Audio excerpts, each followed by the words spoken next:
Hello, everyone. My name is JD Calderon, and this is Of Mice and Wolves. Ow! I have an echo. So, this is the comic book show where we workshop issues that our guests might be having in the comic book industry, whether it be something that they're stuck with or it's a problem that they're having, in their business. We're here to workshop it to help them through it. So, without further ado, let's bring on our guests. all right, cool. Well, introduce yourself and tell the good people who you are and what you do, sir.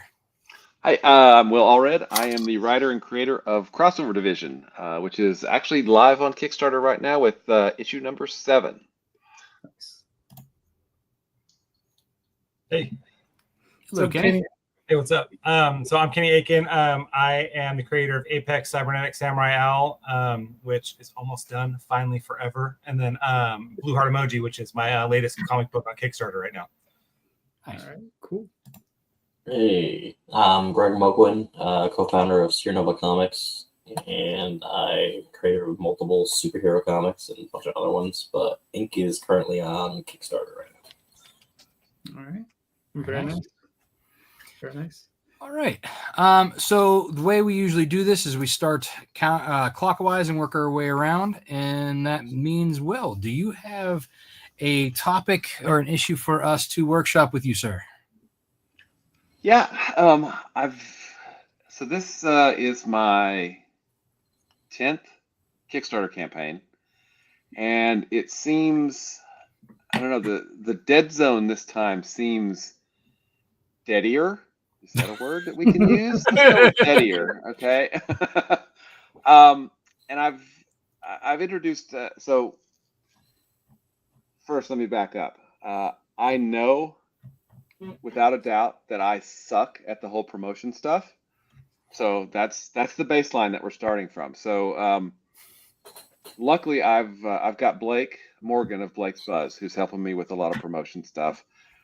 So even with Blake, this dead zone has been, I mean, I went three days without a pledge, right?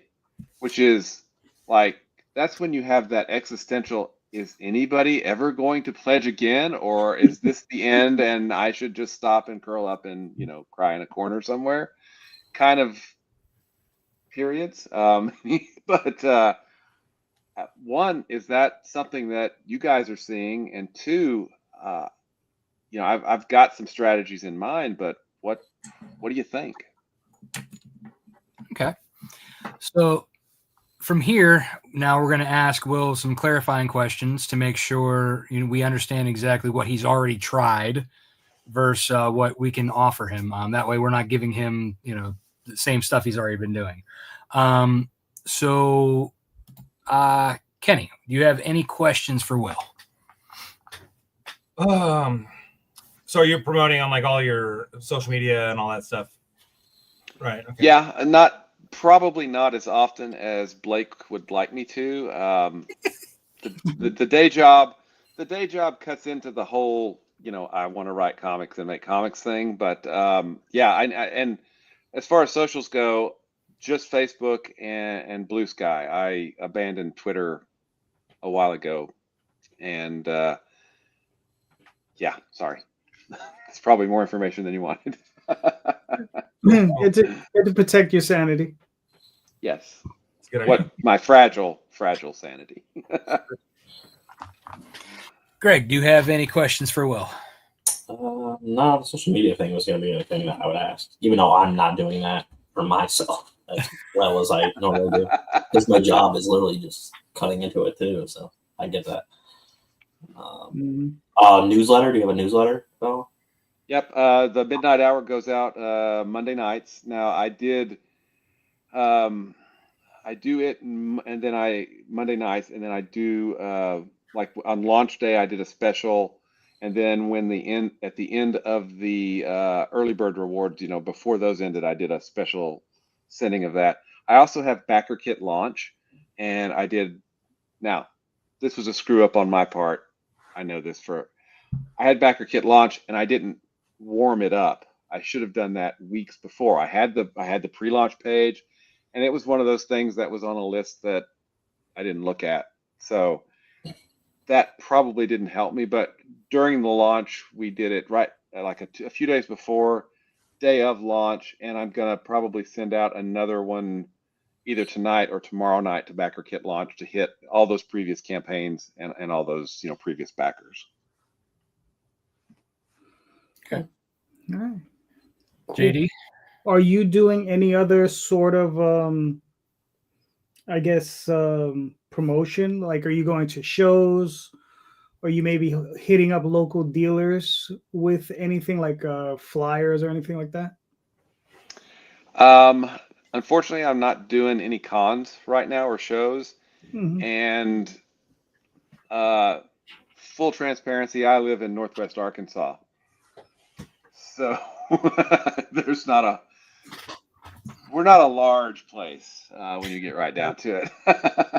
Well, I think it's a large state, but it's It's a a comic large, shop. wide open state. Right. Yes. There it is.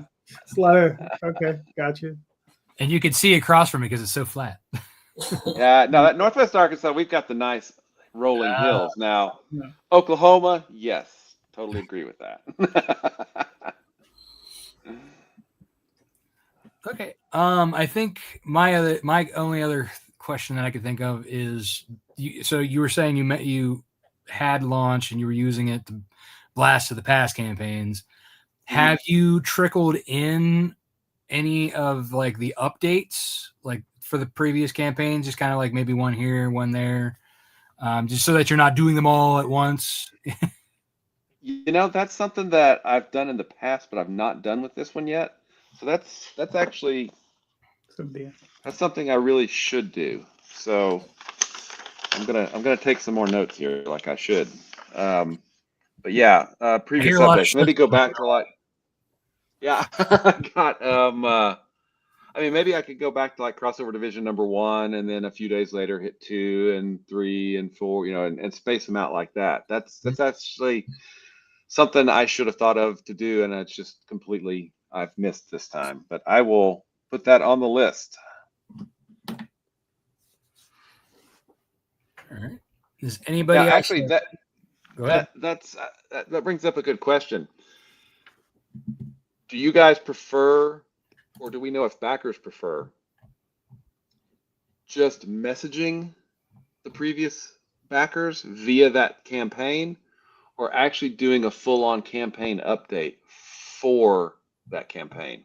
I mean, do you guys have what do you think? I do both. Do both? Okay. I do both. Just not at the same time. Yeah. Yeah, not at the same time. Like I'll do one and I'll do the other one like 4 or 5 days later or something like that. Gotcha. But if you message them, you got to be cognizant to make sure that it's not just a blanket speech. Make it more personal. Make them different, each one. Yeah. Mm-hmm. But does anybody have any more questions? It seems like we've started into the kind of answer section. Gotcha. Hey, Katrina. I think we're good. All right. Well, Greg, do you have any advice for Will or any thoughts? No, but I never thought of like messaging every single backer from previous campaigns. I just used to do like an update and see if anything happened. So that's cool. No, I don't really have any advice for you. Useless, right? Seek mental help. That's the advice I normally get. Yeah. So it's okay. Okay. Kenny, do you have anything?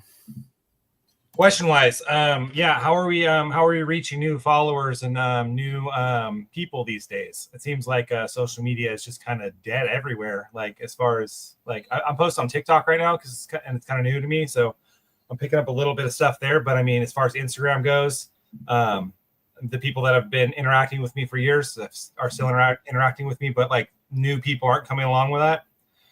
Facebook seems kind of dead. What else am I on? Twitter. I even really use Twitter anymore. It's just kind of, a time sink. And TikTok seems to be the only thing that's actually doing anything. And it's not really a whole lot.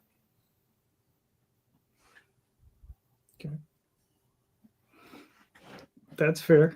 Um, will well, I mean, the only advice I can honestly give is, how many creators are you working with to promote with during this campaign? I mean, have you gotten together with anyone who's doing similar books? You're doing, I saw you have Cthulhu in the book.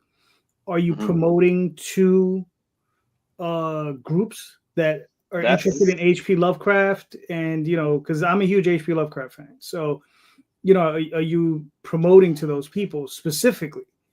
Right? Right. That was on my list, but I had completely forgotten about it in the midst of panic, I guess. That's something I definitely need to go in. I've got that. I'll do that too. I know. Yeah. Because that's a huge, Um, we know it's a huge crowd. Mhm. mhm. I would also say reach out to other known Cthulhu creators, because there are Mhm. a ton out there. I mean, just to name a few. I mean, Travis has his Cthulhu Travis, books. Mike, Tyler, Mike. Mhm. Somebody else. Scott has his Uncle Sam versus Cthulhu. I Oh think yeah, that's that's right. live too. So Yeah. that Mhm. would be one to kind of cross promote with. Mhm. Didn't Ben Lacey do a Cthulhu Man? It's kind of like Swamp Uh, Thing meets Cthulhu in a way. I don't know. I'll look that up.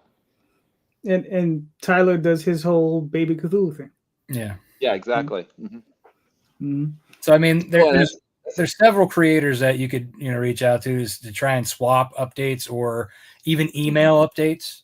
Because Yeah. if they're not necessarily doing if they're not doing one of their Cthulhu themed, they probably could,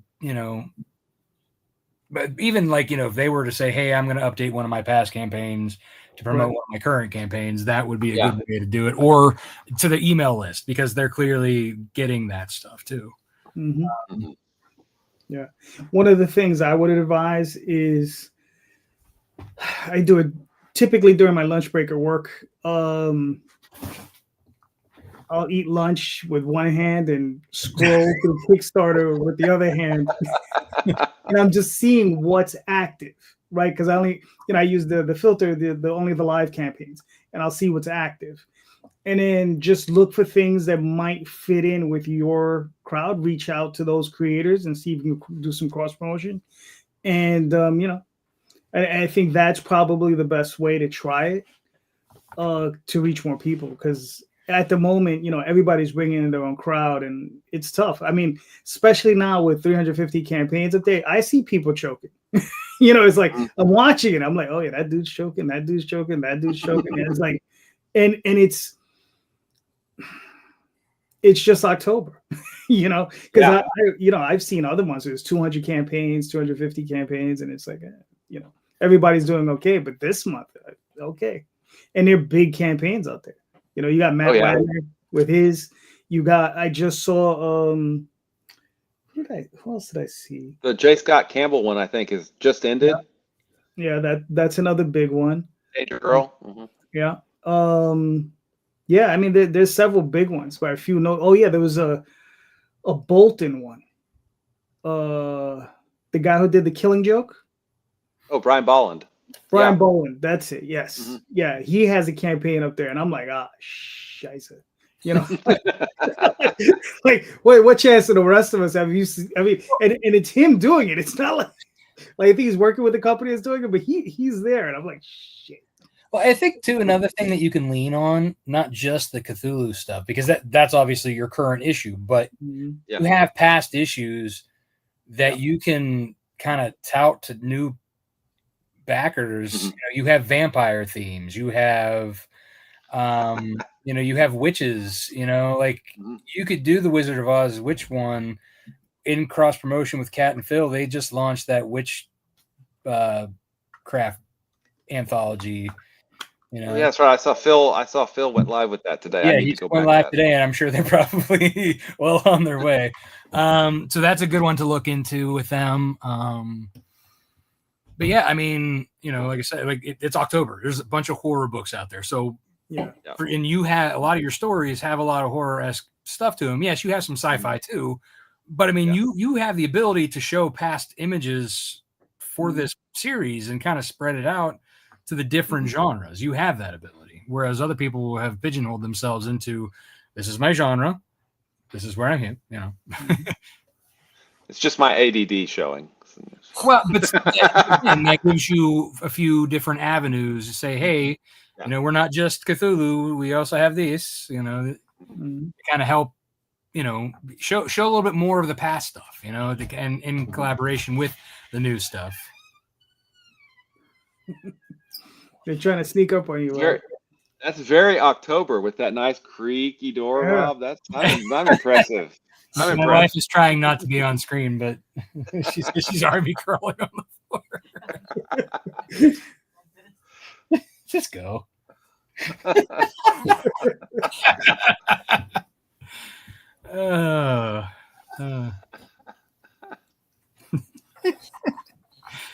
The things. Anyway, does anybody else have anything for Will? No. Yeah, I mean, yeah. So it sounds like, Will, you need to check off that list that you kind of left lying on the floor. Yeah, and add to the list that with the things that we gave. Yeah. I've got it right here. Yeah, I mean, yeah, it might prove to be a late night or an early morning before work or during a lunch break, like you know, Jake said. I mean, that's unfortunately it's the what we do in the business, right? We're either the after work crowd or the early before work crowd. Yeah, so it just gotta fit it in. If you're gonna do it, you gotta do it. Exactly, absolutely. Well, thanks, guys. Yeah. All right. So, continuing on the clock, Kenny, you are next, sir. All right. Well, yeah. So most of mine was kind of similar to his, with the deadier dead zone. I kind of really feel like it sounds like everybody's having a deadier dead zone. The first day, and then like on the last day, like my last two campaigns, and they've been pretty far apart, and I think that might be some of my problem that I'm having is that I'm taking forever to make stuff these days. But my first day is just booming, and then my last day is booming, and then the rest of it's just nothing. And I feel like that's kind of reflected in my social media engagement too, like where I start posting about it, and then I don't know if like Instagram's catching on that I'm like promoting something, and they're like, nope, you're done, and just kind of puts my engagement in the gutter. But yeah, most of my questions were just about how we're reaching reaching new people, getting new people to come on. It feels like a lot of my backers are return backers from other campaigns and stuff like that. And and this is a little bit different than this story is a little different than my other one. So, this might not be everybody's cup of tea. So I'm kind of, getting some of those backers because they're backing my work, but not necessarily, I'm not expecting everybody to go from, hey, this is Apex, super sci-fi, high action to like a more fantasy story. Like I'm not expecting everybody to go to that, So yeah, I'm not really sure what my question is. I guess it's more just how are we just getting more people to come on, All right. I got a quick one for Kenny. Kenny, coin. There yes. I'm gonna have to write this real big on here. So, yeah, that one's tough because the prices of everything have gone up so much from that, and I'm trying to find a good manufacturer over here in the States that can do something like that. It doesn't cost an arm and a leg because buying stuff from China has gotten real expensive over the last couple of years. Unfortunately, though, everybody's getting the material if they're producing it from there and charging even more. Right. Yeah. So it's really tough to do that. Yeah. So that's a lot of things too. Is like I've pared down a lot of the stuff on my campaigns. It's basically I'm putting more money back into the books. So like if we reach certain stretch goals, we're adding more to the books rather than filling people's packages with bookmarks and just junk that just either gets thrown away or put on a shelf somewhere, because I have piles of stuff that I'm like, I don't want to throw this away, but I don't want to keep it either. It's served its purpose and I don't know what to do with it. It feels kind of rotten, thrown away, especially when it's like my friends who are making stuff. I'm like, oh yeah, these guys worked really hard on this. And I got, a pile of bookmarks that I'll never use, Yeah. I got a box of, all the tchotchkes that, right. Unless it's like, a fridge magnet, that is appropriate for my fridge where the kids can see, Yeah, coins though is definitely something I'm trying to figure out. I just don't know how we're gonna work that going in the future. But yeah, I think my advice though is, well, I shouldn't say my advice. My question is, are you right? Obviously, you got a mailing list. You're hitting Facebook. Have you hit a place like Reddit? Right, because that's one of the places where I do hear sometimes people do get movement. Yeah, Reddit's one thing I've tried to do. I just haven't really got, because it's kind of an interesting. That's a great idea, actually. Donate them to teachers. Yeah. I work in a school, so that I'll just take them to school and give them away. Reddit's the thing I haven't figured out yet, because they got like the whole karma system. So you kind of got to build into that that ecos, the ecology of that system, I guess, to really get any traction there. So maybe that's something I should start doing now. Maybe after a while it'll be worth it. Mm-hmm. Yeah, unfortunately, all social media anymore is like you can't just jump in and expect instant results. It's one of those things that you had to be like there and build up over time and be a part of the community and all that. As it came up, yeah. I feel like they have kind of like what do you want to call it? Like an expiration date, right? Like the platforms, like Instagram's kind of dying. It kind of feels like that anyways. Facebook's kind of like dying off. Feels like, No, it's because the younger kids are on Snapchat and TikTok and other things that us older folk aren't. That's old people. Yeah, once Grandma and Grandpa got on Facebook, they said nope. Yeah. Right. Get off my lawn. Sorry. Will, do you have any questions for Kenny? Do you from your previous campaigns, when you do fulfillment or whatever, do you ask if they want to be put on your mailing list? Yes. Yep. Awesome. Yeah, my mailing list is like 450 right now, I think, about. So I get I do it at shows too. So every time I go to a show, every time I make a sale or engage with somebody, I just give them like a free trading card. Say, hey, put your email address in my tablet here, and then I'll compile them all at the end of the month and just throw them on the mailing list when I send a new one out. So cool. Nice. Okay. Cool. Greg, any questions? Any thoughts? No. I'm sorry. I don't know. I don't have any. Reddit is also a thing that I never really tried because of the whole karma system thing they got going on. And I tried it like when we first started as a company, and then I just didn't want to focus on that because it's like, oh, this is going to take some time. And I didn't want to do that. Yeah, so. I think with Reddit, what I would probably suggest is find someone who uses it and then have them do it for you. Bribe them in some way. It's like, I'll give you a free book or, whatever, man. Whatever you got to do to bribe them to, like, give them free PDFs. I guarantee you one of your readers, one of your peers, somebody's on Reddit, and you got to find that one person who's willing to help you out, and just offer and say, listen, I'll give you free PDFs. I'll and just get them to post for you, and here's the other thing. Oh, well, we haven't gotten to that portion yet. I mean, I don't think anybody else has any more questions. Oh, okay. So here's the other thing. Daphne and I discuss this all the time. And one of the things that she made a very salient point about is that people really don't want to hear you talk about your books. They want to hear other people talk about your books.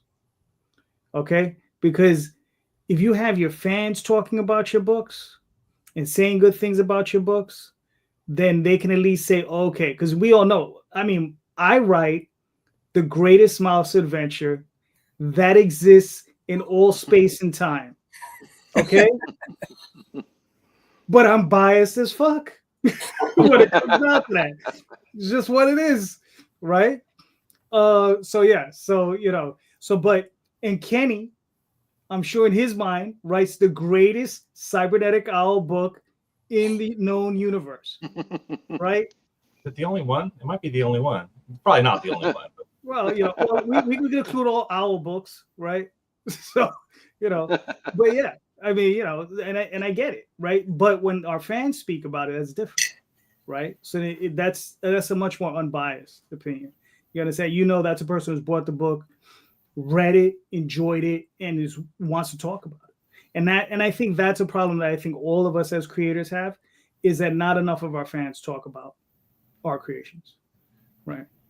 So I think that's us as a society anymore too. It's like people, like, we could send out the emails to say, hey, will you give us a review, this and that, but people don't want to do that unless they have something to complain about. And then they'll be like, look, I'm gonna give this guy a raise. I mean, that happens, right? You go to a restaurant, you get a bad burger, you know, you complain about it, but if you get a good one, you walk away satisfied, and that's the way it goes, you know. right. And you come back. Right. And here's the other thing is, you really should try to just find readers and fans to do these things, not your peers, right? Because I can sit back and say, yo, Kenny, I'll hit you up. I'll do a review for you, right? Right. But I'm gonna be, subconsciously, I'm like, yeah, Kenny better do my fucking review in the next few weeks, some bitch, right? I'm gonna take it down and change it. Exactly, right? But so that's why I say, try to get it from the fans, because from the fans it's always getting it from a person you don't know. Right. Because like, I know you, I buy your stuff, I get your stuff, and I'll be honest with you, well, hook me with them damn coins. I was what are you doing with them? I got them on. All right, there's behind me. You see that wooden thing they're on top of them. They're like, it's like displayed on top of them. I'm gonna do a really cool one for the next Apex book, because the next Apex book's gonna be just one big book. It's gonna be all 3 in 1. I'm doing it all at once. Okay, cool. Yeah, so I'm gonna do something really neat with that one. Yeah, and listen, and just sell them. You slap $10 on those coins, I'll buy it. Can't speak for anybody else, but We'll see how it works. Yeah. I mean, yeah, if you have extras, man, you could always throw those on as add-ons. Yeah. But I am a degenerate, so it's a degenerate comic collector. So it's like, as far as like new, I think one of the best things to do for new readership is to find. So you said that your new book that you have alive now is a fantasy book, correct? Right. Yeah, it's like a fantasy adventure thing. Yeah. Yeah, I would say cross promote, update with any fantasy book that's out there now. Because that's one of the most common ways of opening up to a new audience. If people like your stuff enough, they will gravitate towards it. You know what I mean? Especially if somebody of similar interest is sharing it out to an audience of similar interest. That's most, how people will find other stuff. They're like, oh, well, I like this. He's saying this is cool. I'm going to go check that one out now. Right. Right. That's one of the easiest, simplest, most, useful ways to do that with the updates. Then, similar to what I was saying with Will, like if they're not live, do an email update, like just to be able to like say, hey, here's my current email situation, blah, blah, blah. Now, hey, also, if you're interested in fantasy, check this guy out. That kind of, it's the same difference, reaches different audience. Because email doesn't always translate to Kickstarter and vice versa. That I think the people who are on Kickstarter now, a lot of them are, captive audience, if you will, because that's where they're shopping, right? So, like I said, the updates there are good, but then like the email people are like, okay, well, if I see something cool enough, maybe I'll jump into this Kickstarter pool. That's when you bring in even new blood to the system. Right. All right, cool. Does anybody else have anything else to add? For the dead zone, and this could be for anybody who's having the dead zone issue. I don't know if you guys have offered any random mid-campaign freebies or whatever. And I'm not talking like coins like JD and wasting your money. I'm talking like, a cheap print, a 5x7 that'll fit and not jack up your mailing. Because it costs nothing to throw a couple of 5x7 prints in with your comic book. Mm-hmm. So if like you have a middle of the campaign, something like for me, I always put my books launches around like the full moon because I do a full moon giveaway. Or if there's a holiday or something, I'm usually giving something that, if people can back by X date in the middle of the campaign, then they'll get it. You know what I mean? So something that you can promote, something that's not just hey, we're this far in, or hey, we're almost this way to unlock this. No, you're saying, hey, boom, you get this for free if you back by this date. Boom. But also it's got to be cool enough for people to be like, oh yeah, I'd like that. Right. But that's something for mid campaign. Other things you could do is that next level cross promotion, and that's if you have other campaigns. This is something you probably should plan more so from the beginning of a launch or before a launch. But you might be able to find an artist who can whip something out real quick to do like a crossover print or something. That way you say, hey, if you back this campaign and my campaign, you get this. Right.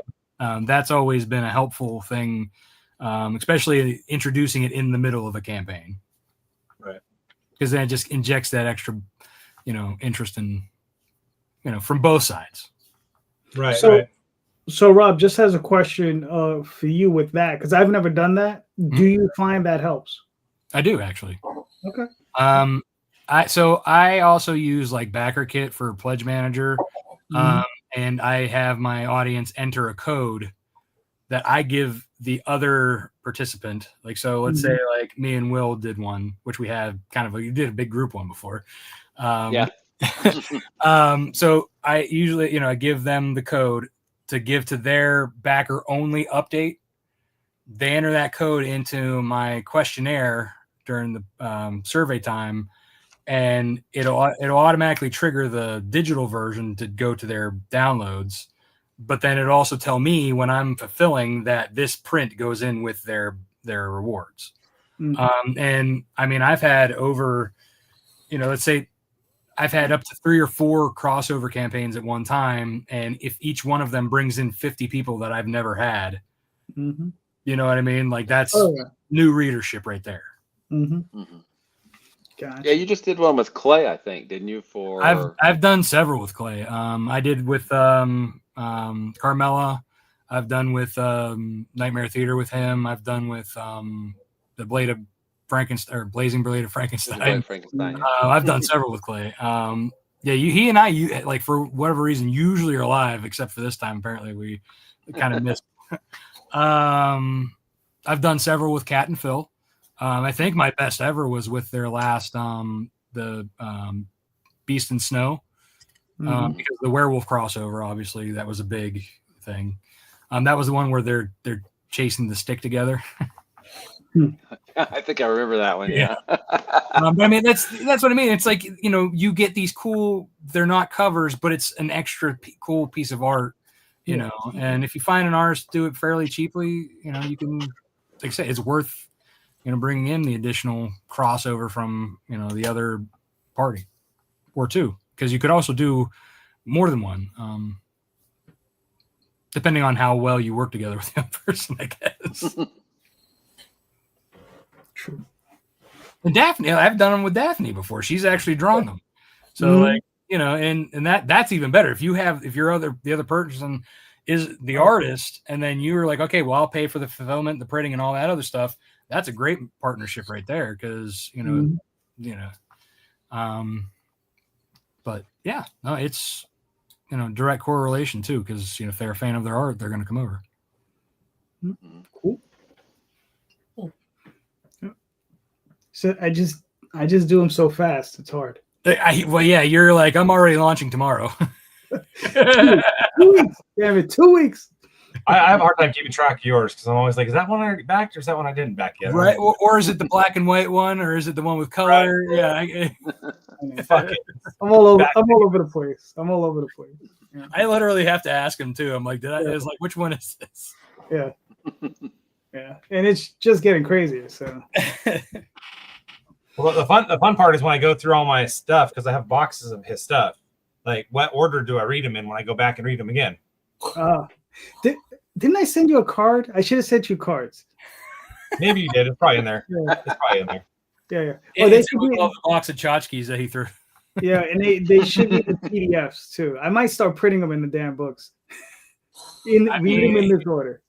Like that was one of my favorite things when they did the crossovers, like in the 90s, like when Marvel or the X-Men or whatever had those. Like you could actually check off which, to make sure you're in line with like, oh, I got to get this one so I don't miss this part of the story. Yeah. I think it was Phil, or it was Cat and Phil maybe. They put their newsletter, like a QR code for their newsletter in the back of their books. And I'm like, holy crap, why don't I do that? That is so obvious. Why did I not do that? Or like, put your .com. That's such an unk thing to do. Yeah. Wow.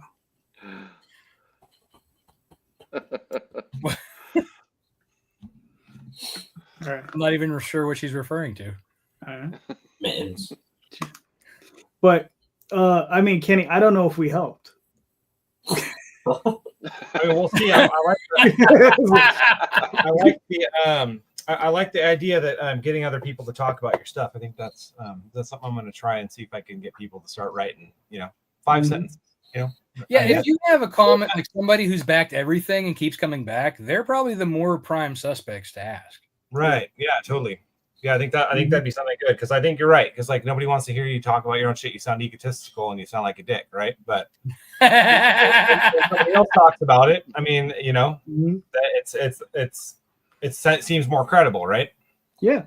I mean, listen. I mean, DM Ray did a review of the Oswald Chronicles, and I mean, guy did a great job. I mean, and I really do think it helped the campaign.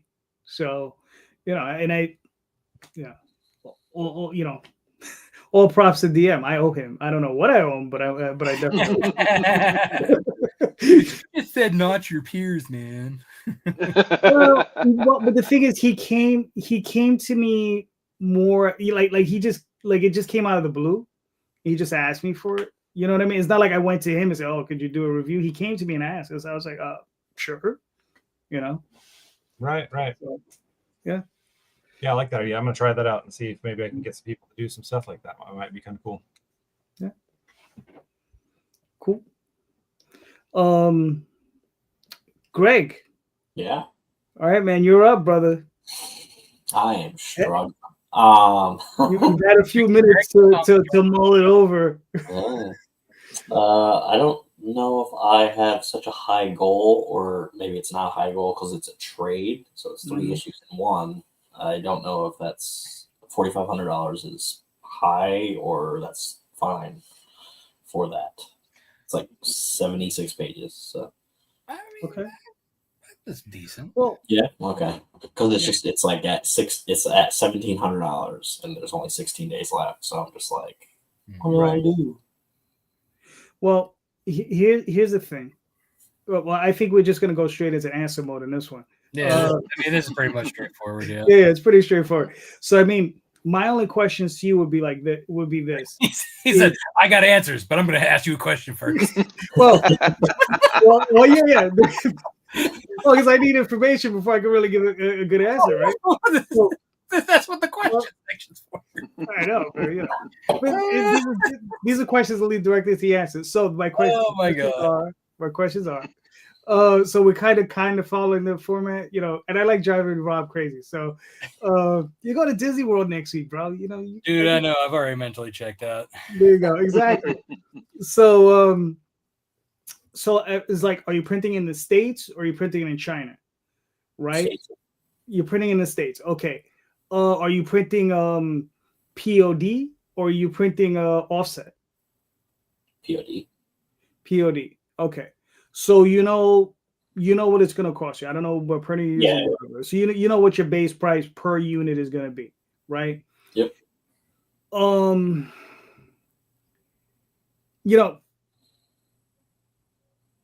I mean, as far as like your goal is, like, I don't think it's a very high goal, right? But it's one of those things like, if you're printing a POD, did you need it to be that high? Right? Because if you're printing offset, that's different because, you got to get a huge lump of cash together to pay off, 500 books at minimum, 1,000 books. Yep. Whereas if you're printing POD, you could probably get away with printing 20, right? Depending, I don't know what printer you're using. But you could get away with printing 20 or 50, and it's a fixed price. Yeah. Right? Like, per unit how much you're going to get. So, yeah, that would be the as far as that's concerned, those are the considerations I would always take into mind when we're printing it. I mean, unfortunately, the campaign's already running. Yeah. Right? That's the unfortunate part. And one of the things I think Kickstarter should allow is an adjustment to their damn goal. They should allow you to knock off 20% at some point. 20, 25%. I mean, think about it. How many people get to that, like, within $200-300 and then well, I think the point of that is that, like, they want to make sure that people don't, like, just take the money and run, because if they're not getting the money they need and they can't afford to actually produce the thing, well, they can vet it. They can say, well, you can only use this system if you've already fulfilled 5 or 6 campaigns. Wow, that's more development time than you think. I mean, for me, that's only a couple months. So, what about? I mean, Kickstarter math. The way the Kickstarter, and you guys probably know this.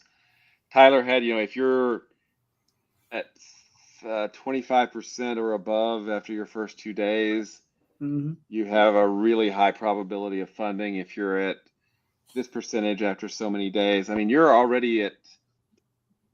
Sorry, math is hard. The math ain't. You're at 30. You're over 34%, 35%, somewhere in there. Yeah, something like that. 37. Okay. Yeah, 37. So yeah, like, math is hard. But I had to look at the dashboard. So. That's why we read comics. Yeah. Yeah, exactly. That's why I use words, not numbers. But you're still on target to, you're falling in the probability range. Yeah. But that's as much comfort to you as it is to me. It's no comfort until I'm funded. Okay. That's when it's important. Yeah. So what's different about the book? Is it, so, I mean, it's a collected edition, right? You said 3 issues. What's different about this versus people who already have all 3 single issues? Really just the stuff at the end of the book. So all the behind the scenes stuff. So there's gonna be like a commentary thing. Me and Dylan talking about that, like the whole series, issue 1 to 3 and stuff like that.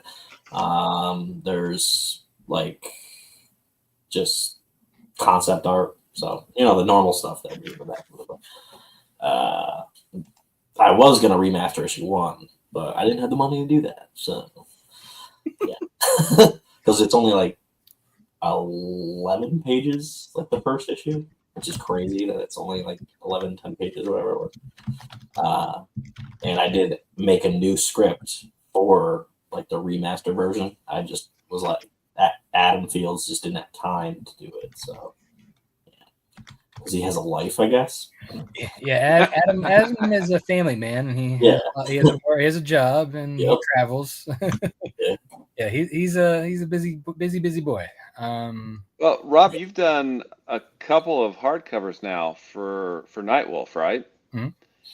I mean, it's a different kind of campaign than your single issues, right? I mean, it was for me when I did the hardcover for Crossover Division Volume 1. I mean, it was much different just because, I mean, I even put an extra 8-page story in the hardcover. Yeah, so that's essentially what I put. I had 16 additional story pages added, but what I did was I had 4 other people write 4 pages.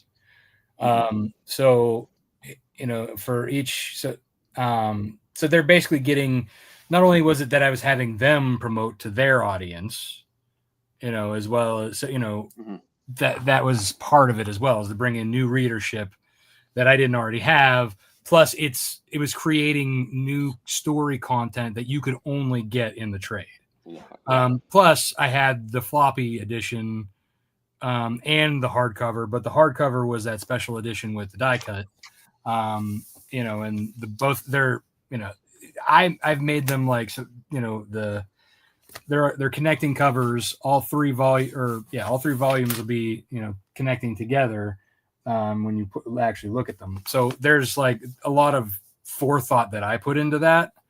And I think that helped by having it something that it was more of a collector's piece than just a collected edition. Having the back matter and all that stuff, that's definitely a good step forward for sure.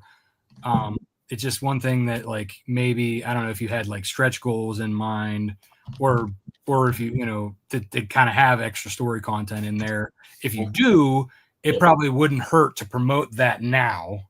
Okay. Like there are stretch goals, like hardcover. Like if we hit like 5,000 or whatever it was, then we would unlock the hardcover version, and then right. But I mean, but that hardcover version might actually help bump you up. Having both at the same time probably would have been ideal. Especially if you're doing the print on demand. Again, what your price is, and so that's something that you might not want to have as an unlockable. You might want to actually give that some blood.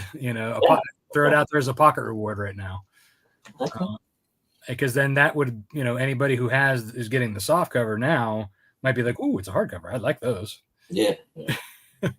I don't. I hate hardcovers. But yeah, I mean, that's something that you can think about. But if you did have other story matter that you were planning on putting in, definitely promote that up front. Like I had, where I was like, all right, these are my stretch goals. Author 1 is doing this story, and this is what it's about, and here's some examples of the pages. Author 2, boom, boom, boom. So like, I mean, it got, and I think the last one, I had Pat Shand as he was the last to be unlocked for volume 2, and literally was like unlocked right as the campaign was ending. So it was like, I didn't even get a chance to really blow that one up. So maybe start with the bigger names first. But yeah, I mean, those are obviously a little late on now, but if you do decide to run it out, and if it, by whatever, if it doesn't make it, which we're not saying it won't, because Melissa's made it, and you got plenty of time. And the last couple of days are gonna, I mean, I could even show you the last several campaigns. Like it's like a field goal is what like my days. Yeah. And the one good thing you'll find with trades is like they just keep selling. You could just sell them. I print them POD at this point, and I'm just constantly having to go back to press. At this point, I'm like, maybe I should have printed 500 of each because it would have saved me a lot of money. But I have 6 Oswalds, 5 tall tales. That's a lot of storage space. You know what I mean? If I was to print them out, because it's not a thing about the bank account, it's more a thing of like storage, because it's a lot to store. But they're great, as you said, they sell, and they're great at cons, because eventually if you wean out the floppies, once you run out of those, like these are the profit margins right here. Like, oh yeah. And especially if you're printing them offset, because then they're coming out of like anywhere from $3 to $4 a book, and you can wheel and deal with those, depending on what you're doing. Obviously, the ones Rob's are doing, he's doing hardcovers and they're oversized, so then we're going to be more expensive. But if you're just doing trades, you can be like, all right, I don't know, if you sell them $20 each, so you take 2 for 20, take 2 for 30 or whatever, right? And people will go for those types of deals easy, especially when you have a good margin on it, There you go.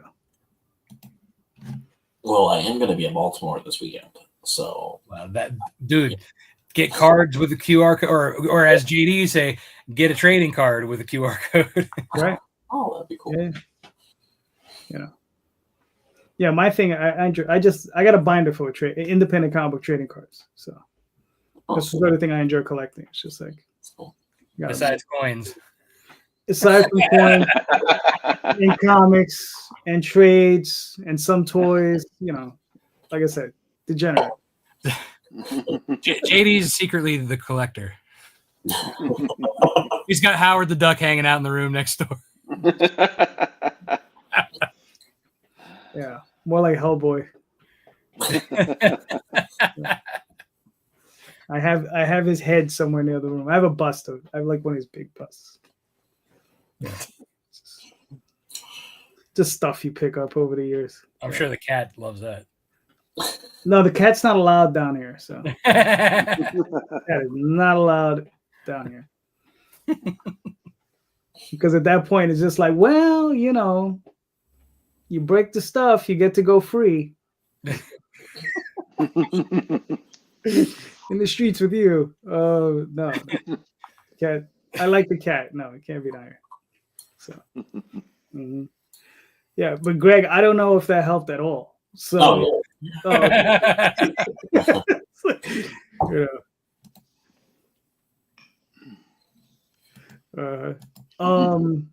right. So, you know what I'm gonna do? I'm gonna do this. And we will start with all righty. Because we all need a little crossover in our life. All right. All right, so Will, give us a quick rundown. So the pitch for Crossover Division is that reality is fracturing, our stories are becoming real, and the only people that can save us are an English professor and a research librarian. So at this point, Crossover Division has been really episodic. With this issue and the next issue, we're going to start moving into kind of the overall plot because I'm so smart and not an idiot. I decided to make it a 20-issue series because, wait, I got those backwards, didn't I? Because I'm an idiot and I'm not very smart. So my goal ultimately is that when you read all 20 issues, you'll start seeing the stuff that you need to see, as we build this overall story. We're crossing over with The Call of Cthulhu, by H.P. Lovecraft. Another thing I like to do, because I am I'm not stealing, I'm borrowing from the public domain. I always include an essay about the work that we're crossing over with. Who wrote it, when they wrote it, where you can find it. Project Gutenberg is an amazing resource. It's kind of our cultural heritage, that we have access to all of these works, from time immemorial. But the guys are crossing over with Cthulhu, and they're not having a great time with it in this issue. All right, cool. I also see you're selling a hardcover. What does that encompass? Oh, the hardcover is the first 4 issues, Crossover Division numbers 1 through 4. There will be a hardcover after number 8. I'm still trying to figure out when I want to slot that in. If that's going to be before number 9 or at some other point later. But the hardcover is oversized. Grant was not happy with me when I said we were going oversized because there was much relettering that needed to be done. So sorry, Brant, but it looks great. That's why he's been quiet lately. Yeah. But yeah, honestly, I have such a great team on the book. We have Pablo Martinena does, right now he's kind of doing the odd issues. So I swap between artists so that we can make sure we're trying to keep a more regular schedule. Pablo Martinena is doing this issue, Crossover Division number 7. The previous issue was done by Alice Leclerc. She's a French artist. Pablo's Argentinian. So what we do is we all, we're one big team. We have a great colorist in Ryan Kroboth, who also does Worst in Mayhem with John Eddingfield II. What's the name of their company, Rob? Keystone. It's not Keystone. It starts with a P, doesn't it? Did it start with a P? It has something to do with Pennsylvania, doesn't it? Yeah, it's something. I can never remember the name of it. Anyway, Ryan, we're terrible. Ryan's an awesome colorist, and then we've got Brant Fowler on as a letterer and designer, and he makes everything look absolutely wonderful. He also does our Kickstarter pages. And then we've got James Powell is an editor who makes me, they all make me look better than I am, which is awesome. Nice. Very nice. So you say it's 20 issues. What type of frequency of release are you looking at? Or like, what's your average per year? I would love to do 4 a year. I'm about at 2 a year right now. So we try. Yeah. But this issue, we've got, we're crossing over with Cthulhu. We've got some great variant covers too. Commonwealth, thank you. Commonwealth Comics. Yeah, Worst in Mayhem. And the Commonwealth comes from Commonwealth of Pennsylvania. Exactly. Yeah. As far as our variant covers, we've got if Pablo does the art, he gets the standard cover, and the first variant cover goes to Alice. So Pablo's standard cover is there. The next cover, Alice is the first variant cover, which is the green and white one. I think if you'll scroll down a little bit more. Yep, keep on going. Keep scrolling. Scrolling. Yeah. Whoops. Go up a little bit. A little bit more. Whoops. Up. There we go. Yeah, that's Alice's. That's the first variant cover by Alice the Clerk. The next cover is by Rio Burton, and Rio's awesome. She was really fun to work with on this. That's art. Yeah, Rio's amazing. The next one is by Paper Cat, which is maybe veers a little pin-uppy, which, I'm okay with. I hope everybody else is too. And then Federico Sabatini did this one, which is our final variant cover, which I think is just a lot of fun. I really like it. I mean, I love all of them. That's another cool thing about doing, a book on Kickstarter is that, variant covers help sell more copies, right? So not only does it help sell more copies, but I get to work with all these other really awesome artists that, I'm never probably going to work on a 24-page issue, but I get to work on at least a variant cover with them. And that's a blast. I love that. Too true. Very nice. I mean, it looks awesome. Thank you. All right, cool. You got 114 backers. You're what, at 53%? Something like that? 58%, maybe 59. So we're closing in on 60%. All right, cool. You got another 17 days, so you got to get your hustle on. But I think you're gonna make it. It's a good-looking book. Very nice. Thank you. All right, everybody, go buy a book and make it this one. And maybe 2 or 3. Or 3 more. I think 3 more. Or 4 more. Rob doesn't have anything running right now, so yeah, 4 more. All right, some books, and then we got Blue Heart Emoji. So Kenny, what are we looking at? So this is my fantasy adventure story. I kind of wanted to do something kind of like inspired by like Legend of Zelda or like Final Fantasy kind of. It's about Trodach. He's a frog warrior prince of the Highlands. It's basically Scotland, but it's this floating island in the sky. They trapped an ancient evil there at one point, and it's broken free, and he's on a quest to go find the ancient weapon to save his people. But he fails, so he doesn't get back in time. So, yeah. So Spoiler alert. Right. So yeah, it's a pretty big element. His failure and what he's how it affects him, and what he does next, and what where he goes from there afterwards. So there's a lot of really cool elements of like grief and tragedy and kind of like that in there. So it's got a little bit of love story element and saving the princess and all that kind of funky stuff too. So All right, cool. How many issues do you see the series being? So right now I'm doing this one, and I got another one halfway written. I'm not sure how far I'm going to go with it. I really want to make a video game. I've been learning Unity, so I really want to make a video game. We'll see how far I get into that and where it goes with this. But for now, it's just this one, and then I'm working on. I have like a lot of stuff ready for the next one too. So Gotcha. maybe forever, who knows? You know, it's like not like Apex where I had like a definite like start and finish like planned out right from the start. This one I'm taking a little easier with, a little less rigid on it, and just trying to really just just kind of let it flow out of me a little more instead of being so hardcore about like just trying to get it all done, in certain time frames. So Gotcha. And this is all this is all of your artwork? yeah, so Brian's doing the storyboards and layouts for me. So he comes in, I send him a script, and he sends me back just rough layouts of kind of what I've written.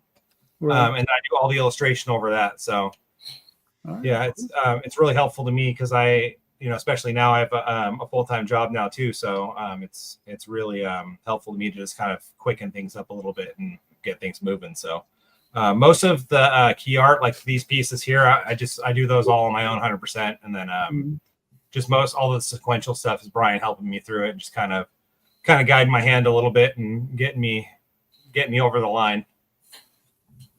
Okay, cool. Now, how when it comes down to that sort of work, do you find yourself do you make technical edits while you're doing the artwork? Like you say, okay, like this might work, and maybe change some of the layouts, or do you like, strictly stick? Yeah, I mean, I've changed some of them too. I've gone through it. I'm like, I draw the page afterwards, and I go, I don't really like that too much. So change something or add a whole new page in there or whatever. Just kind of as I'm going along. So. Yeah, or just completely erase panels that I'm like, well, I liked it when I wrote it, but I don't like it now. So, get rid of it. Or, I think this page right here was one where I just had, him coming out of the page. I think he only was coming out of the one panel and he didn't really have his legs on there. And then I decided later, I think we're going to add his legs on the bottom where he's coming out over the cliffs, which kind of looked kind of cool. So. All right, cool. Very nice. And you're doing the coloring as well?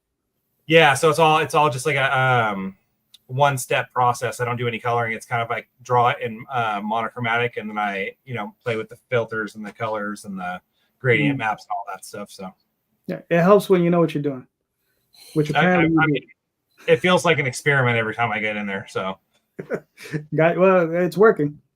Thanks, dude. Yeah, whatever you're doing, it's working. So it's looking good. I like it. Thank you. Yeah. All right, cool. I mean, what do we got left here? I mean, you met your goal already. Yeah, so I started low. I wasn't sure. I kind of been playing around with lower amounts because I've gone in higher on some other campaigns and lower on other ones, and I just kind of want to see if this like trips the algorithm up a little bit to kind of get things moving. Right. Seems about the same as before. So I should do pretty good on this one though, I think, and I'm going to keep it up. Experiment with keeping the what is it? The extra time afterwards. What are they calling that? Oh yeah, the late pledges. Late report. I'm going to keep those open for a little bit and see how that does. Cause I did I think I did like 2 or 3 days on my last campaign. I don't think that was long enough to really see how it works. So I think I'm going to keep it open for a week or two, maybe longer, and see how that goes. So.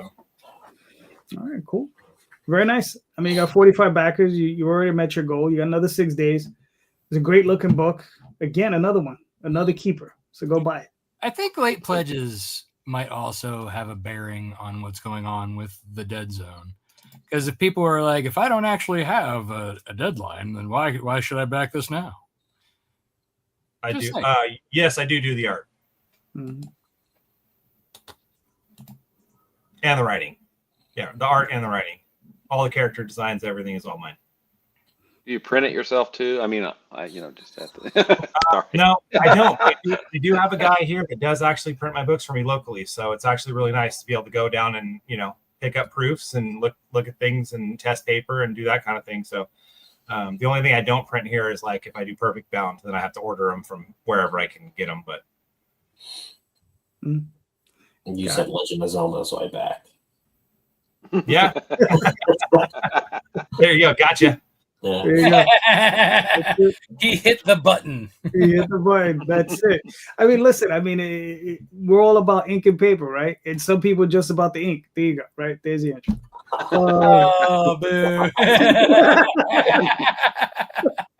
Listen, that's an easy one. Greg, what are we looking at, man? Tattoo artist is burdened a destiny to be gatekeeper of the realm. So yeah, that's that. What is that? So basically, he has a nightmare of some stranger branding him with this key tattoo. He's given 3 days to get to some unknown location to him to train and become gatekeeper, which he then gains powers from the key, and his tattoos give him other powers. So it's like Green Lantern meets Iron Fist, all that kind of crazy shit. And he fights a cult. So yeah. Cool. Now, in this, is this the entire story? Is this a portion of it? How many This issues? is the first plot arc of many. So Okay, and this is how many issues you got in here? 3. 3 issues. Okay. And you said this is the first arc of many. So how many more are we looking at? Like, or how many issues are we looking at as far as? Well, the next plot arc is another 3 issues. So there's at least 6 in total, but there's way more than that. Gotcha. All right. I mean, very nice, very nice. I mean, so your artist, where did you find your artist? Facebook. He Adam. He, after trying to look for somebody. So when I first started my company, I was trying to do it, without having to pay. And I was like, that's not how you do it. So then I started looking around. And then he was just starting, and Ink 1 was like one of the first comics he ever did. And then he just improved since then. So that's why the art looks amazing. Yeah. That looks really good. All right, cool. You're obviously the writer on and the creator. Yeah, the writer. Yep. So obviously you went through a process. Like, what was a portion of your project? Like, what inspired you to write this story? My tattoo artist. Okay. It's literally based off of him if he had superpowers. Nice. It's his likeness, and I was like, hey, care if I use your face and shit? And he's like, sure, go ahead. I love it. Nice. That's funny. Yeah. No, that's cool. All right, nice. I mean, listen, good stuff. And I mean, all right, I just saw. And the trade you said is 76 pages? Yeah. All right, cool. Did you put in any back matter in there? Yeah. So in the 76 pages, there's like the concept art and a bunch of other stuff that's we have. Like we use this thing called Floor Plan Creator. It could be like 3D and stuff, and we go like deep into world building at every time. So we actually the co-founder that I work with, my business partner, he actually goes really deep into it. So we're editing the script, and we actually create certain buildings, and he makes things that you don't see in the comic. Like he made bathrooms in the warehouse that no one will see. But yeah, we're going to talk about that stuff and the commentary and all that other stuff. So, yeah. I mean, that's cool. I mean, sometimes you're going to create stuff that nobody's going to see. Yeah. Right. And it's just part of the world building. Now, are you developing a role-playing game to go with it or something like that to go with the world building? A couple years ago, we were going to create a video game. My friend was using Unity, and it was based off of all of our comics. And then he got super stressed out. And I was like, well, don't kill yourself over making my video game. So we put that on the shelf, and I might just end up doing it at some point. So, gotcha. All right, cool. Listen, it looks really, really sharp. It's a nice looking book. You got 16 days. You're 1,700. You still got to get your hustle on, but I know you got that hustle in you. So you just got to keep working at it. So everybody, again, another solid book. Go buy. Very nice. All right, cool. All right. So, Rob, we got 20 minutes. We do. We got 20 minutes, man. You know what that means, right? No. I get to ask a question. That's what that means. Oh, we're going to the other format now. I get to ask, you know. All right, ask your questions. All right. You know, it's funny. I didn't even prepare for this, but it's a good thing I got a long list of questions from. I was gonna say you have them for the other show. Yeah, no, I have. Yeah, shit, man. I write them out. It's funny. I tend to write them out the day before, and I usually write out 6 or 7 of them, and I typically use 1 or 2. That's so better than me. Whenever you ask me to be a co-host, I think the first time I had like a list, and then anything else has been like on the fly since. Right. Yeah. Sometimes just like that. So, all right. Here's an easy one. Look, we're all working, right? We're all doing stuff, right? What's the big major task you're looking to get done before the end of the year, right? Like, what's that big thing you're trying to really achieve before the end of 2025, before we get into the new year? You know, let's start with Rob. That one big thing. Oh man, I have a bunch of big things. Okay. So, David Byrne and I have been trying to put together a Snowpaw Jezame crossover. We've both been kind of bad at actually getting to it, but we had talked about launching in January, so probably having a script would be a good part. There might be something to get on. Yeah, so that's my big one. All right, cool. Will. Well, it's funny Rob mentioned a crossover. Kevin Joseph and I are doing a Tart crossover division crossover where Tina Valentino, she's about 13 or 14 pages done with inks.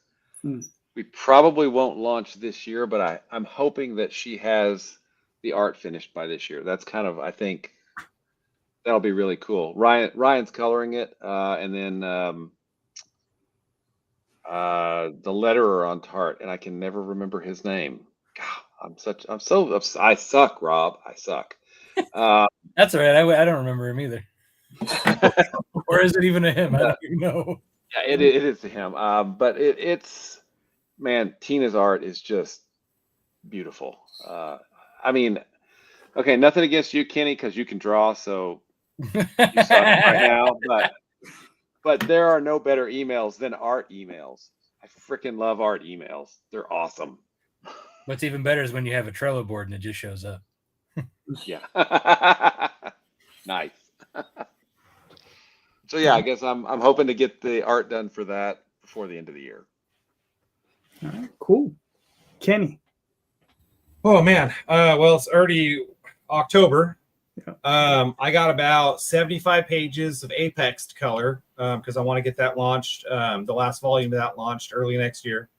So cool. I got to get that done. I got a few more pages of Blue Heart emoji I want to get finished that need to get finished by the end of the year so I can send that to print first thing in the beginning of the year. And then,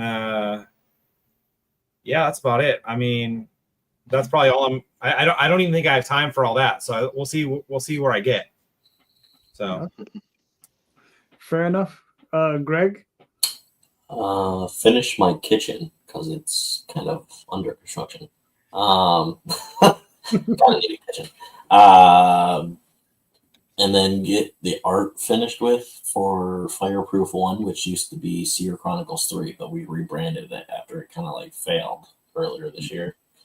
And actually finally send out Mittens 3 Kickstarter rewards. Nice. Now that I have those. So. Yeah. Cool. I'm going to try to get 3 to 4 more campaigns in this year. I can see it. And he will do it too. He can do it. He's done it. I get anxiety just hearing about that. Okay. Here's the JD's got so much art in the hopper that like he could just launch and launch and launch and launch, and he doesn't even advertise it. He just puts it out there, and he's like, okay, one email to my list, and I'm done. Something like that. I mean, I'm fulfilling 2 campaigns right now, and the only thing that's slowing me up is, I don't know if you guys have ever done this, but I miscounted and I ordered the wrong amount of books, so I have to order more books. So, yeah, I know. That's clown shoes in there, man. I know that's you know what it is, doing the multiple covers throws me off. It's just like, especially when you have like, I got 6 covers, 4 of them got 3 of each or 2 of each. Some of them got 2, some of them got 3. And then I have the various campaigns. So I'm selling issue 1, issue 2, and then all the various covers. And it's just like, yeah.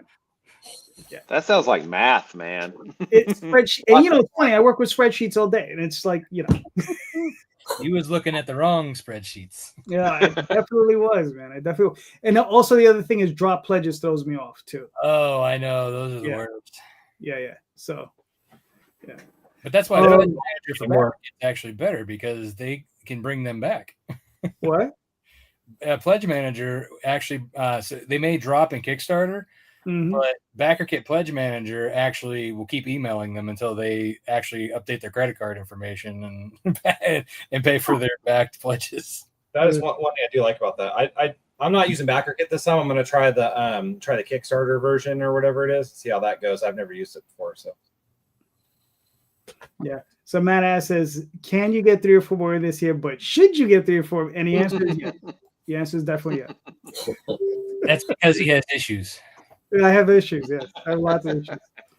Yeah. But no, it's some of them are near mint. Yes.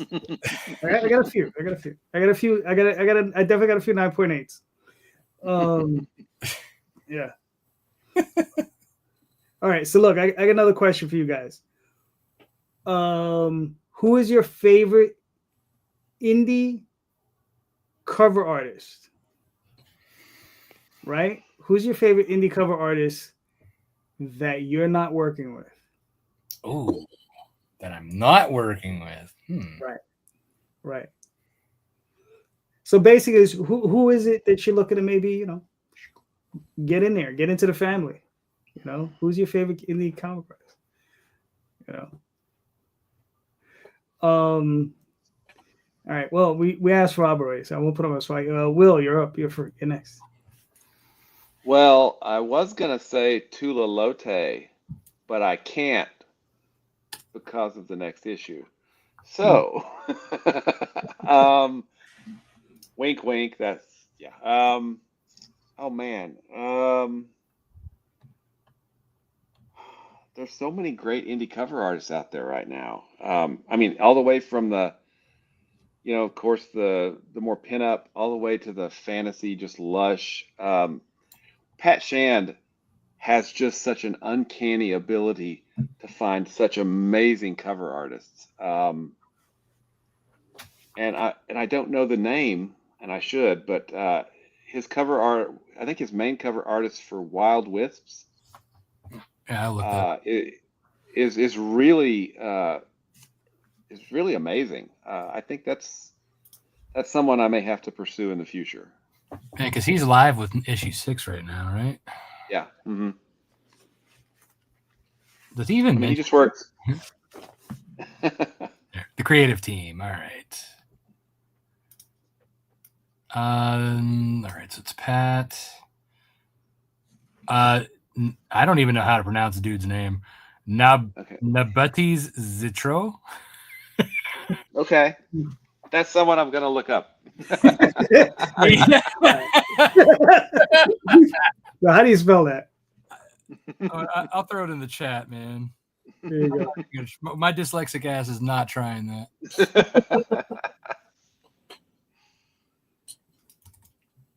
There, you can figure it out. Wow. Okay. Cool. There you go. Cool. I'll go check out the campaign too. All right. Cool. Kenny, what are your thoughts? Man, that costs money. Yes. He's like, I'm just gonna do it myself. Forget Yeah, you. I mean, that's where I'm at. I'm like, you know what? I'm getting to the point now where I'm just like, unless I really want to work with somebody, I just do it myself now because not saying I'm like the best or the greatest, but I mean sometimes this guy makes $0 an hour, so that's that's where we go there. So I don't know, Don Agilo, I think is how you say his name. I just actually hung out with him at a con a couple weeks ago. He's a really cool dude. I'd work with him if I could get him to do something. I always love working with Kit Wallace. He's done some covers for Apex, so I always gonna have him do stuff for me when I can. Another guy actually recently had do a cover for the next Apex volume. Is the volume 2, the collected edition. Fishley did a wraparound cover for me. People. Yep.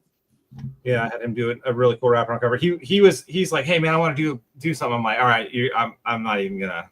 I'm just gonna let you do it. He was really excited. He was really excited to do that one. So that's basically it. Yeah, Don's a pretty cool dude. I don't know how to. I could post his name in the chat here. This spot right. Yeah, that's about it, I think. All right, cool. Greg, what are your thoughts? Like Chris Mad would be kind of cool. Yeah, he's a good dude and he does great stuff, but you got to keep on him sometimes. Yeah. Chris Mad. I don't think I know him. No. He has a very long beard and he's got like white beard strips coming down. Cool. Matter of fact, he was with me in Connecticut. He and I were like back to back together. Gotcha. Okay. I have to look him up. Yeah, All right, Rob. For me, well, I can't say Chris Mad because I am working with him for issue 11. Mm-hmm. So that's it. Check that one off the list. Right now on my short list that I have been eyeing up for Nightwolf, probably 12. I would love to get Mike Chrome. He works with Polito, which probably means I won't get him because last time I asked him, he was super busy. Mm-hmm. But I am kind of on the short list for Drax Gal. He's one of Mendoza's regulars.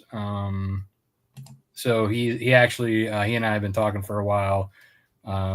He's just right now a little bit over the budget. But I did want to have him for issue 12. So Gotcha.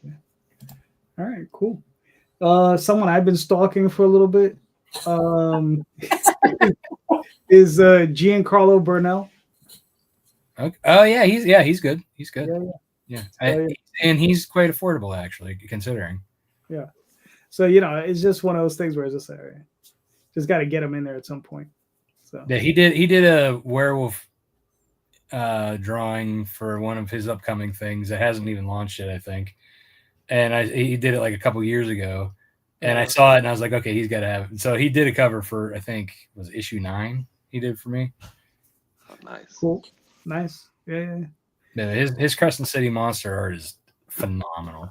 Mm-hmm. Oh yeah, that stuff is gorgeous. Yeah, I mean, it's like it's one of those things where it's like I gotta, because with Oswald, I do okay with the variants on the other books, but on Oswald I only get one, so I have to be very picky. I think you would do well for either Dreamweavers or your other book that you do with Magi's Grace. Yeah. Mm-hmm. Yeah. I think that because he does good monsters and boom, right there, man. Yeah. But plus, I think he would do well with your Dreamweaver characters too. Probably, yeah. So you don't have to be too picky there. You got campaigns. You got campaigns and companions. Yeah, I know. Don't remind me. Jesus. Yeah. All right. Well, gentlemen, we made it to the hour and a half. This was awesome. Thank you guys for showing up. I hope we helped. This show is a little bit all over the place, but I think we did all right. Let's start with Will. Where can we find you and your work, sir? You can find me at Allred on Blue Sky. That's at WALLRED. Will Allred. I'm so imaginative. Anyway, you can find Crossover Division at crossoverdivision.com. And you can find Crossover Division number 7 live on Kickstarter right now. If you want to get to it, you can go to crossoverdivision.com/Kickstarter or crossoverdivision.com/KS. All right, cool. Kenny, where can they find you and your work, sir? I'm on everything as Kenny Aitken or Moonfire Lab. Some of them I'm on there as both. Yeah, my Kickstarter's running right now. I got 6 days left before it goes into late pledges. And yeah, I think that's it. Yeah. All right, cool. Greg? Everywhere for Sierra Nova Comics, SierraNovaComics.com. And we're live on Kickstarter for Ink. All right, cool. Rob? You can find me at most social media platforms at Lone Wolf Comics, but I'm predominantly on Facebook, Twitter, and Instagram. I refuse to say X, so I still say Twitter. And you can find me at Rob Multari on the same 3, Facebook, Twitter, Instagram. LoneWolfComics.com is my website, and you can go there and find out all about my books. And also there's a online store there. You can get the back issues and other stuff. Yeah. All right, cool. And I'm JD Calderon. You can find me on the OswaldChronicles.com, TallTalesOnline.com, DreamWeaverPress.com, Facebook, Instagram, Twitter, all those different places. Just about every Sunday night. My other show, every other Tuesday night with Rob. Our schedule is kind of screwed. I don't know how we're going to work that out, but we'll work it out. Yeah, this week's this month is kind of messed up, but hey, we'll figure out something. Vacations and such. Exactly. Yeah, listen, they're necessary. You got to do it. Right. So, but please check out the show notes. All right. In the show notes are the links to all of these campaigns. All right. So please click on those links, buy these books. These are all awesome creators. All of them are doing great work. So go check them out and buy books. And here's the other thing. Don't just buy the books, because that's great, but suggest the books to your fellow fans, to your fellow, all of us knows other creators, all of us know other fans that enjoy this work. So please suggest these books to them and encourage them to buy these books. And just remember, everybody, read more indie comics, especially ours. Thank you and have a good night.